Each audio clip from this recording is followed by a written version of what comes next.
Você emagreceu rápido demais? Percebeu que seu cabelo começou a cair?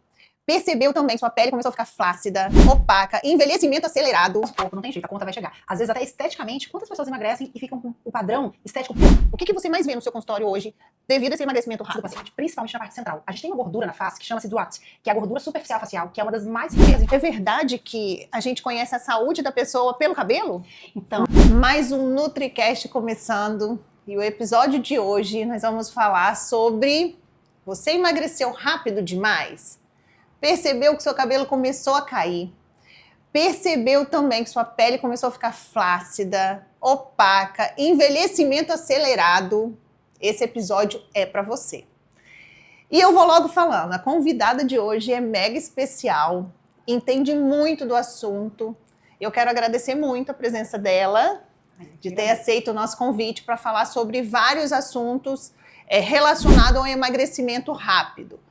É a doutora Priscila, que é dermatologista, e a gente vai falar sobre queda capilar, flacidez, pós-emagrecimento, porque emagrecer rápido até emagrece, mas corpo inflamado, se emagrecer, vai emagrecer sem saúde e o corpo vai cobrar, né, doutora Priscila? pois é, e tanto a cobrança do nosso corpo, não tem jeito, a conta vai chegar. Às vezes até esteticamente, quantas pessoas emagrecem e ficam com o padrão estético pior?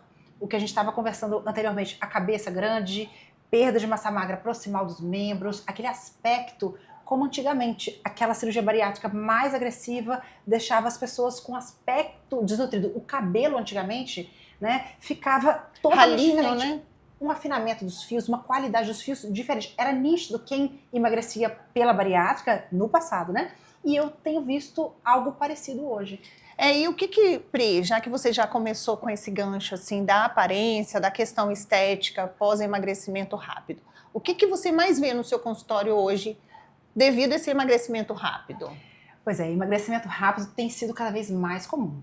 E eu acho que para face, alguns casos, né, de pacientes que não estão fazendo um acompanhamento correto, né, aplicando canetas emagrecedoras, sabe lá onde, é um pouco nítido a face do paciente, principalmente na parte central. A gente tem uma gordura na face que chama-se DUAT, que é a gordura superficial facial, que é uma das mais ricas em fatores de crescimento, em fibroblastos, e a perda é muito rápida, principalmente com alguns remédios indevidos, é a perda exatamente da fonte do ouro, que é essa gordura superficial.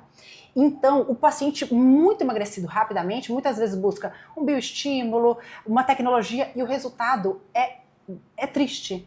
A gente não tem a fábrica do colágeno para responder. E aí, às vezes, a gente tem que voltar pro início, que era de onde ele deveria ter partido, mas eu entendo também, né? Quando a gente está com excesso de peso, a gente fica muito desmotivado. E toda promessa milagrosa é muito atraente. Se agarra, né, e acha que aquilo vai resolver tudo. Sim. E quando na verdade, E às né, vezes, esteticamente, depois o paciente fica pior, com o aspecto de a mãe dela mesma no passado. E o cabelo, ele cai tão rápido assim, depois do emagrecimento rápido. Conta um pouquinho, por que isso acontece, Pri? Por que o cabelo, ele é a primeira, além da face, né, que a gente percebe quando o emagrecimento rápido acontece, da aparência, né, da pessoa fica desproporcional, que a gente também vai falar sobre isso nessa questão da flacidez corporal, da perda da massa muscular. Agora, fala do cabelo, que é algo que responde muito rápido ao processo do emagrecimento. Pois é engraçado que é tão individual. O emagrecimento em algumas pessoas não afeta tanto o cabelo e para outras pessoas às vezes afeta demais. E às vezes o emagrecimento nem foi tão rápido, mas pode acontecer. Tanto pela substância, às vezes a tirzepatida, que ela per si já pode causar uma queda de cabelo, mas realmente se o paciente não tiver o acompanhamento, o fio não vai nascer igual era antes. Mas, no geral, o que a gente vê? O corpo vai acabar competindo. A gente, né, aí você... Muito. Até talvez vê muito mais do que eu. Que o corpo vai competir com os tecidos que não são vitais pra gente sobreviver. Então, se acabou o combustível ali, né, do carro, a gente vai tirar a mesada dos nossos fâneros, que é unha, pele, cabelo. Não necessariamente para todos, né? mas no geral o cabelo vai ser assim, o que sobrar vai para esse anexo da pele. A gente sabe que assim, a nutrição ela está totalmente linkada a essa questão do cabelo, mas não é só a nutrição, né, que favorece essa queda capilar. Existem outros fatores, né, que pode estar associado ao emagrecimento rápido, né, a falta de proteína, a falta das vitaminas, a pessoa passa a comer muito pouco. Sim. E o corpo ele começa a cobrar, né, ele precisa do nutriente. E o nutriente não está vindo, o que vai acontecer? A conta vai chegar de alguma forma. E o cabelo é um dos primeiros a responder junto de uma flacidez, de uma perda de massa muscular. Uma pessoa, quando começa a emagrecer muito rápido, deixando de comer, o cortisol fica também alterado. É uma pessoa que fica mais tensionada, porque ninguém merece ficar sem comer, né? Pois é, eu acho que eu citaria os 2 tipos de perda capilar, vamos colocar assim, nesse cenário de emagrecimento. Tanto o eflúvio, que é a queda, tipo, ganhei neném, a área aqui da entradinha começa a juntar com a coroinha, então é o eflúvio. E outra, que não é bem uma queda, mas perda capilar da alopécia androgenética. E a gente entende que cerca de 40% das mulheres no climatério e menopausa podem ter alopécia androgenética. E aí que vai entrar isso aí. Se o paciente com sobrepeso ou obesidade acaba tendo um fator de risco a mais para ovário policístico, síndrome metabólica, que contribui para a alopécia androgenética, é um paciente que fica mais no polo androgênico, muitas vezes, é o paciente que pode ter a queda do eflúvio, pelo emagrecimento ali não habitual do nosso corpo entende que está no modo guerrilha, e pode ter também o afloramento de uma alopécia androgenética, que às vezes ele geneticamente já iria apresentar ao longo da vida, antecipa isso. E aí eu diria também que esses emagrecimentos mais rápidos, exemplo, pós-parto, pós-bariátrica, paciente que sai do hospital, isso é clássico. Às vezes, com todo o suporte nutricional, enfim, a gente também tem que dar um pouco de tempo ao tempo. O nosso corpo não é uma máquina, a gente continua sendo um animal primitivo, óbvio, primitivo para algumas coisas, mas o nosso corpo tem aquele tempo de se refazer. Sim. Então, esses emagrecimentos rápidos, ou situações de estresse, né, pós-parto, como eu falei, pós-cirurgia, enfim, a bariátrica que eu me refiro é de antigamente, tá? Como se eu estivesse falando mal, mas que era uma cirurgia mais desabsortiva, o paciente tinha tanto perda da área de absorção, como a secreção de alguns fatores para a gente ter uma digestão melhor. Então, todos esses fatores a gente vai vendo quadros. Agora, pós-reganho do peso, muitas vezes o cabelo não volta ao normal. Então, é algo que vale a pena a gente ir cuidando, porque nem sempre. Quantas mulheres falam, após gravidez meu cabelo não voltou ao normal? Então, doutora Priscila, existem vários fatores para a queda capilar, né, associado ao processo de emagrecimento rápido e não associado ao emagrecimento, né, como você citou.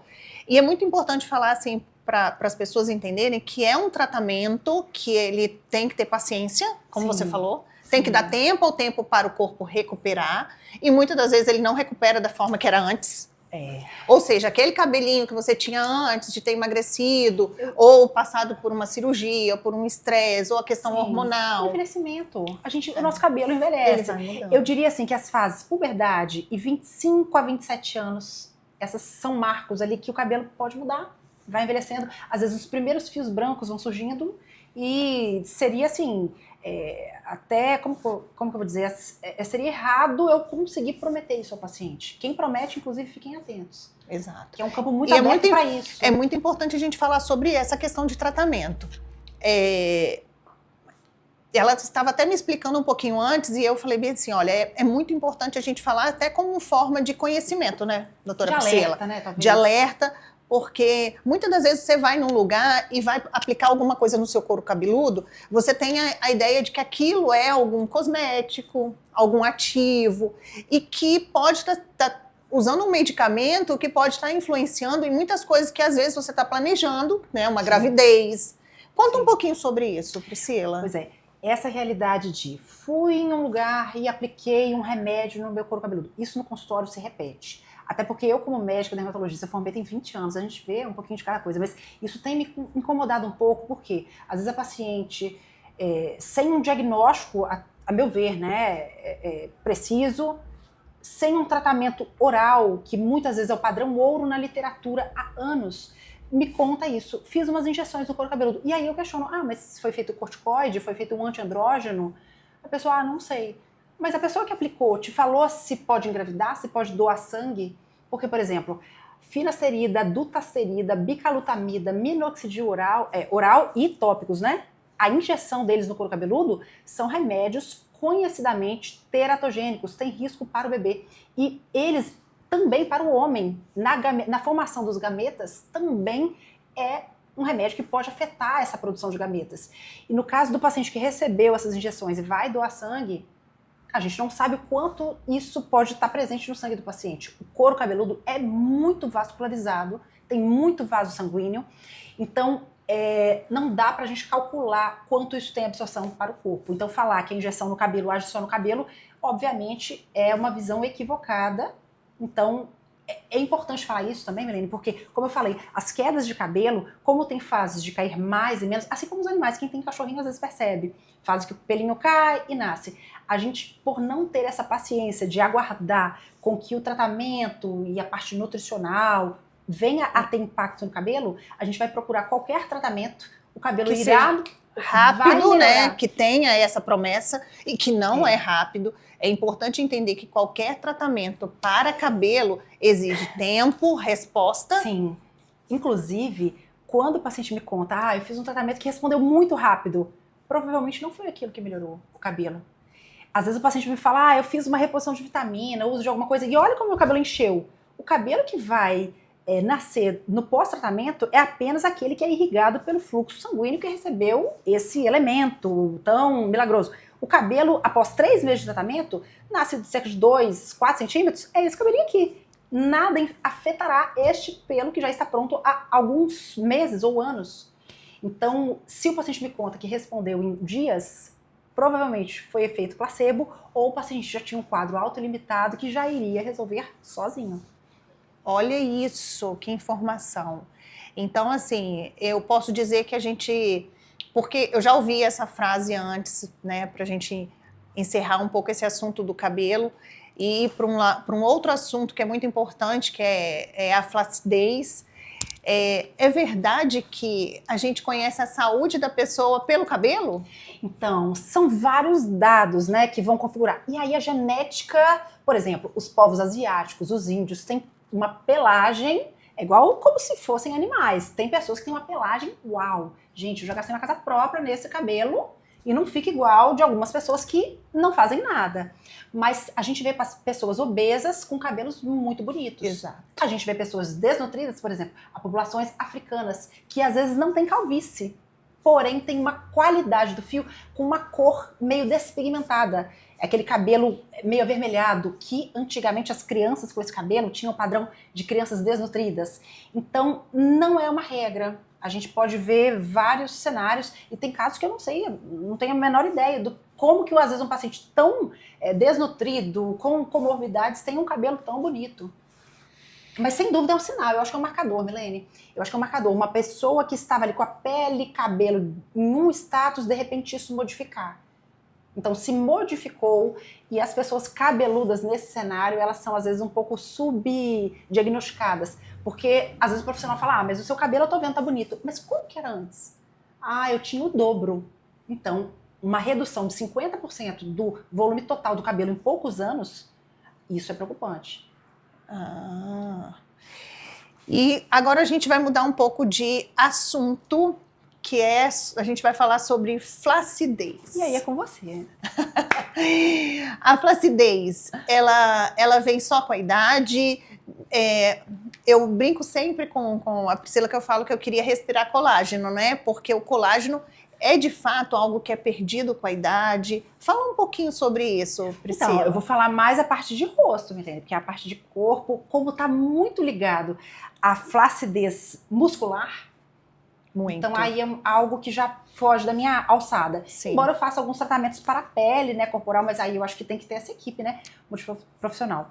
Mas a flacidez da face e a do corpo também, muitas vezes a gente não vai perdendo esse colágeno de forma escalonada. Existem alguns estudos, inclusive, que mostram 2 marcos de uma queda acentuada do colágeno da pele, que é mais ou menos na idade que eu falo com as pacientes, né? perto aí dos 30 anos de idade, que às vezes coincide com gestação, e o segundo pico que eu considero assim muito visível, 46, 47 anos. Não sei se você percebe isso também. Parece que os tratamentos que a paciente faz para melhorar a pele já não funcionam como antes. Sim. Principalmente de estímulo de colágeno, às vezes a musculação que a paciente faz, né? Isso elas me contam, eu não tenho como aferir, né? Mas falam que tá diferente e me parece que tem muita correlação com as quedas de progesterona no corpo da mulher. E depois, obviamente, no climatério. Mas a perda do colágeno, olha que interessante, nem sempre a perda em gramas de colágeno visualmente vai significar muita coisa. Porque às vezes o paciente, eu acho que para massa magra deve funcionar assim. Às vezes o paciente tem uma quantidade de colágeno boa, mas é um colágeno desorganizado. Então ele não fornece sustentação. É igual uma colcha, um colchão mole. Tem espuma no colchão, mas é uma espuma meio fofa. E tem colchão que é aquela espuma socadinha, pele jovem e pele mais envelhecida. Então, esses gaps aí na derme da gente, que é abaixo da epiderme, abaixo da camadinha aqui da pelinha grossinha, onde a gente tem calo, a gente tem ali o baconzinho, né? Antes da gordura, abaixo do subcutâneo, a gente tem uma camada dérmica que aí, a genética, o que a gente construiu ao longo de toda a vida que vai falar. Sabe aquela pessoa que você fala, caramba, tá no formol, o que essa pessoa faz? É resultado de anos. Então, mesmo serve para procedimentos. Quando a gente vê um antes e depois muito dramático, tem alguma coisa mais invasiva. Sim. Somente bioestimulador numa mulher depois dos 46 anos, mais ou menos, provavelmente ou ela construiu um banco de colágeno a vida inteira, ou uma genética fora do habitual, né? Na curva de Gauss aí vai ter alguns que não envelhecem mesmo. Igual um idoso que não tenha cabelos brancos. Tudo é possível. Sim. E um jovem com muitos cabelos brancos, né? Sim. Então, eu acho que quem construiu isso ao longo da vida vai ter o aspecto visual de, mesmo com essa perda aí de uns 25% de colágeno após esse climatério, mas visualmente o paciente vai estar com um aspecto bom. E é muito importante entender, porque a gente está no mundo das harmonizações, né? A importância da gente cuidar de dentro para fora, né? Não adianta a gente aplicar um bom produto, né, um bioestimulador, entrar com uma boa tecnologia, se esse corpo, independente da idade, não ter base nutricional, né? Não ter micronutrientes, não ter macronutrientes, como proteína adequada. Aí é um paciente que está comendo muito mal, está todo inflamado, bebendo muito álcool e quer ter um resultado com colágeno, com reestruturar a pele, depositando tudo, porque é um investimento alto. Exato. Numa tecnologia ou num produto e de dentro para fora não está, o intestino todo não funcionando, hormônios, né? Principalmente as mulheres 40 a mais, como a doutora Priscila pontuou, sobre a queda da progesterona, né, de estrogênio, que fazem parte da estrutura do colágeno, né, dessa produção de colágeno. Sim. E não cuidar do que tem que ser cuidado, né? Por isso que você pontuou, é muito também da parte nutricional. É uma pessoa, por exemplo, que chega às vezes aqui no meu consultório falando sobre flacidez do corpo e não tem uma boa base muscular. Come muito pouco, assim como a onda dos emagrecedores, né? As pessoas estão perdendo muita massa muscular e tendo uma aparência feia. Então, olha, eu acho que esse ponto da aparência bonita e feia é muito interessante. E a mulher tem uma sensação, no geral, que eu vejo no consultório, né? São mulheres que querem ganhar essa melhora muscular, às vezes às custas de algo que vai pagar um preço pro rosto. Exato. E aí, o que eu tenho visto assim na prática? Paciente que faz reposição de andrógeno, de hormônio masculino de vários tipos, às vezes uma progesterona, e sem uma reposição de estrogênio. E aí o que acontece? A pele do rosto fica ainda mais fina, envelhecida, fica igual um papel. Sim. Que ao sorrir não tem botox que dá jeito, até porque o botox não trata a espessura da pele. A gente faz o bioestimulador, não funciona porque não tem fibroblasto para responder. Então, falando claramente, a pessoa toma hormônios que não são femininos, começa a perder muita gordura, a estrutura começa a piorar da pele, ficando uma pele mais flácida e mais... Perde cabelo. O vício, às vezes ganha uma acne. Olha isso. Aí ganha uma acne que vai no brinde poro aberto. E tanto o desabamento da face, né, pela perda volumétrica, como também a redução na espessura mesmo da pele. A pele vai ficando um papelzinho fininho.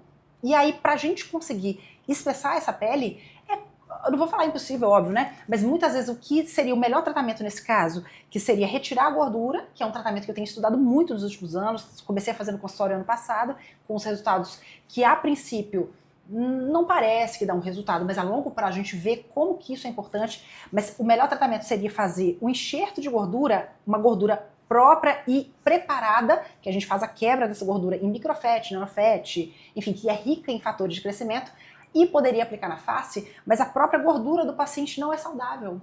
Então ele perdeu a mina de ouro, que é o próprio organismo dele, ele perdeu espessura, porque fez uma reposição, às vezes androgênica, para ganhar um porte muscular ali, né? Rápido, enfim, né? Sem ter paciência, sem ter nutrição. Hormonal, pronto. E daí ainda consegue um afinamento de pele, porque vai ter um predomínio androgênico sem um estrogênio para manter essa pele bonita, viçosa. E aí parece que quanto mais mexe depois, o problema fica pior. Essa parte hormonal, endocrinológica, eu confesso assim que eu tenho que estudar diariamente, porque é uma área tão complexa que eu tenho que saber o básico até para conversar com outros colegas, com o paciente, enfim. Mas é uma área muito complexa. E às vezes o paciente começa uma reposição ali, sabe lá até como, porque, por conta dessa febre dos emagrecedores e das pessoas quererem esse resultado rápido também com uma questão muscular, sem fazer de fato o que tem que ser feito, precisa entender que não existe mágica. Então, e que quer tapar um buraco, né? Vamos falar assim, vai resolver um problema com outro pior. Com outro pior.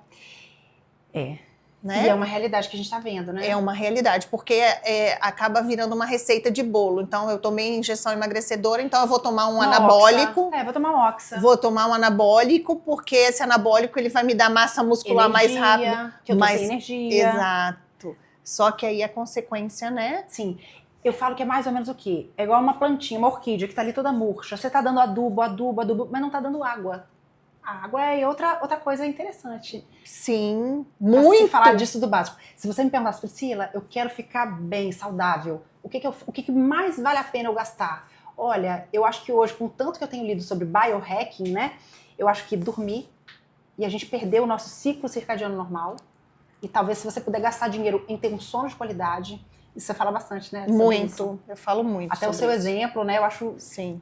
Louvável, assim, uma pessoa que respeita, né, o templo ali do corpo, o sono, mas talvez o sono ter essa regulação endógena da melatonina. A gente está perdendo os nossos contatos com a natureza através do encostar o pé na grama. A última vez, né, que eu encostei o pé na grama, eu andei na grama, mas andei de sapato. Então, assim, a gente está perdendo esse contato com o básico que o nosso corpo precisa. Outro contato importantíssimo, até para regular cortisol, substância do bem-estar, regular melatonina, que também é outro hormônio muito implicado no envelhecimento, cabelo branco, enfim. E tem gente que acha que melatonina é só para dormir, né? Ela tem um papel importantíssimo no envelhecimento, e as pessoas não sabem a imunidade e perdem isso porque chega às 6 horas da tarde, tá o tempo todo nessa luz, né, clara, que impede a produção natural da melatonina. Por isso que as pessoas estão cada vez dormindo pior. E olha, num congresso que eu fui, o levantamento que foi feito na população brasileira, que mais de 70% da população dorme mal. Nossa, tá vendo? A grande maioria das pessoas dormem mal. E eu falo que é o básico que deve ser muito mais respeitado do que qualquer outra coisa, porque o descanso não é só dormir, não é só você ir lá apagar. Toda a secreção hormonal, uma cascata tão complexa que tem coisas que a gente ainda não sabe. E uma vez uma paciente me perguntou, mas eu vou tirar maquiagem à noite e minha pele não sabe que eu tô dormindo.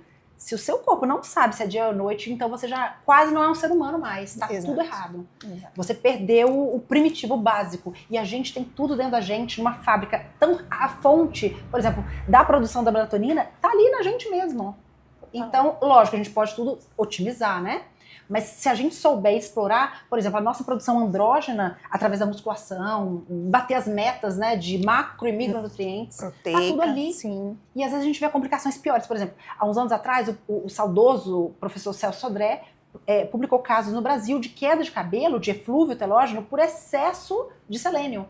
A hiperselenemia causando queda de cabelo. Então, às vezes, a gente tenta melhorar uma coisa, mas não tá vendo o básico. Por exemplo, ômega. Eu, às vezes, me pergunto, gente, essa semana, será que eu comi peixe esse mês? Né? Eu acho que tá perdendo um pouco disso. Perdendo o poder da mastigação, da digestão, porque né? o próprio emagrecimento rápido, do ficar sem comer e desse esvaziamento gástrico, né, mais dificultado, está prejudicando o que é simples e o que é real da nossa vida, que é mastigar, sentar, comer, ter o teu momento da refeição. Então as pessoas estão perdendo isso do que é o que você está falando, o que Deus criou, né, de ser primitivo, de respeito da funcionalidade do meu corpo, porque eu não quero fazer o que tem que ser feito. Exato. Porque eu sei que existe a indicação, existe toda uma população que necessita de fato, né, passar por isso, porque envolve doenças, envolve outras questões que direcionam a pessoa à medicação para tratamento. E hoje a gente vê que não é sobre isso que acontece, né? Hoje as pessoas estão em busca do estético, né? De um número. Exato. E está perdendo muita coisa importante. Justamente, eu acho que, não sei o seu público, mas eu vejo que a mulher, no geral, 40 mais, acho que talvez por uma fase no relacionamento, na maternidade, profissional, tem tido assim tantos o bombardeio aí das redes sociais, a sensação de pertencimento, a gente quer estar muito ali no mundo e no geral, né, o que é perene é a orientação de que a gente tem que meio que negar o mundo pra gente viver por algo maior. Mas eu acho que a mulher tem se perdido um pouco nisso e aí vai buscar, às vezes, uma reposição hormonal, enfim, não, eu sou a favor, tá? Só pra deixar claro, eu sou a favor da reposição hormonal. Quando bem indicado, quando o risco é inferior ao benefício. Porém, para fins estéticos, quando existem outros recursos que concernem a questão do sono, regulação do ciclo circadiano, o biohacking como um todo, né? Aí eu sou contra, porque o paciente está justamente tapando um problema com outro pior. Eu não estudei para a prova, vou colar. Então, é mais ou menos isso. Exato. E se você pudesse dar um recado hoje para as mulheres que passaram pelo emagrecimento rápido, que estão com queda capilar, sobre todos esses assuntos que a gente falou, qual o recado que você daria? Qual mensagem que você deixaria, Priscila? Boa pergunta. Mas eu acho que assim, encarar a sua saúde, o seu corpo, como abaixo talvez da sua parte espiritual, que é a nossa mente, que é o que rege o nosso corpo, abaixo disso, ter a sua prioridade como isso aqui. Porque a única coisa que a gente tem na vida é basicamente a nossa mente, a nossa espiritualidade, a nossa crença, a nossa fé, né, claro, e a gente. E depois, se a gente estiver no nosso cenário, né, pessoal, organizado, cuidar dos filhos, da família, do marido e do profissional.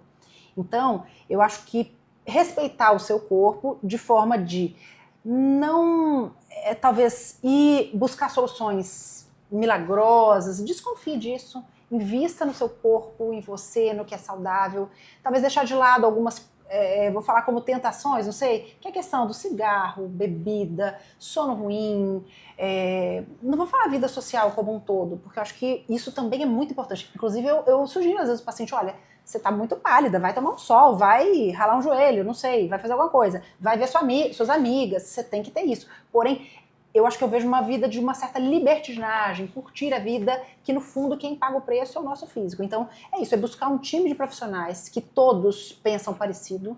Não adianta você ter um profissional, sei lá, o seu personal falar o contrário do seu nutrólogo, nutricionista, seu ginecologista, cada um fala uma coisa, você vai ficar perdido. Então, procura buscar um time de profissionais idôneos, que você não vai ter vergonha de falar para ninguém que você foi nesse profissional e que falem a mesma língua. Senão você vai gastar dinheiro, perder tempo e se envolver em riscos que muitas vezes a gente não sabe quantificar isso na parte médica, porque às vezes o exame de sangue tem um relatório ali simplificado. Mas quantas pacientes a gente vê que começam os tratamentos, às vezes hormonais, né?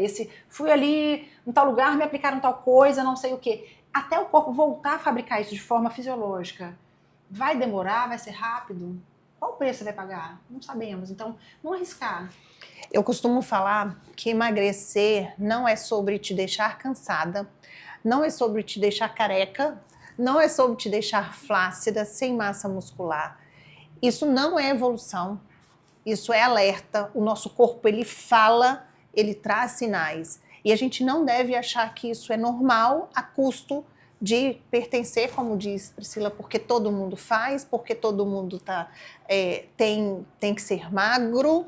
Então a gente precisa sim valorizar o que é mais importante, que é ter qualidade, ter energia, independente da idade, porque é possível ter 40, ter 50, ter 60, tendo energia, vendo o corpo funcionar como ele deve. E eu quero agradecer, né, porque o nosso assunto durou. É infinito, se continuar aqui não acaba.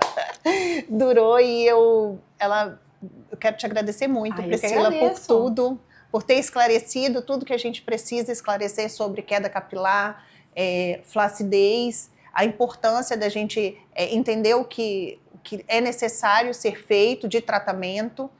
E se você gostou do nosso conteúdo, não esquece de compartilhar com aquela pessoa que precisa saber disso. E se tem dúvida de algum assunto, deixa nos comentários, que eu tenho certeza que a Priscila vai adorar responder junto comigo, né? Vambora! Obrigada. Eu queria desse. Maravilhosa.